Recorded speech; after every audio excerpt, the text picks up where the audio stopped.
सनी भैया इधर आओ, इधर आओ।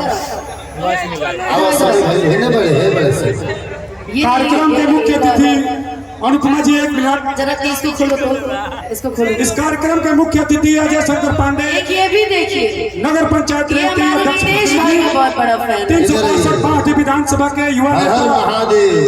आपसे गुजारिश है आप अपने सभी सदस्यों के साथ मंच पे पहुंच करके फीता काट करके आज का कार्यक्रम का आरंभ करें। चुके सभी कलाकार इस वक्त मंचासीन है। बाकी भैया और अभी अभी हमारे बीच हमारे ही जिले के पड़ोसी हमारे कमलेश देहाती जी भी इस समय मंच पे आसीन है।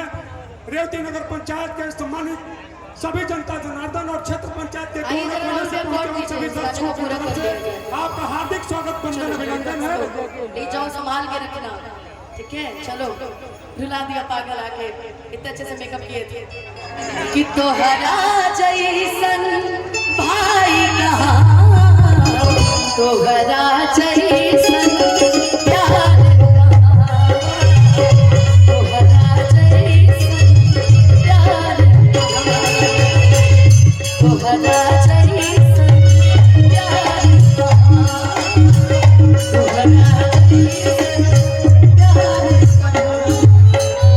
आगे के कार्यक्रम हो जाओ, फिर हम लेके गावल चलेंगे। अब आप सबके सामने आप सबके चहेते दुलारे सबसे प्यारे नगर पंचायत अध्यक्ष प्रतिनिधि 362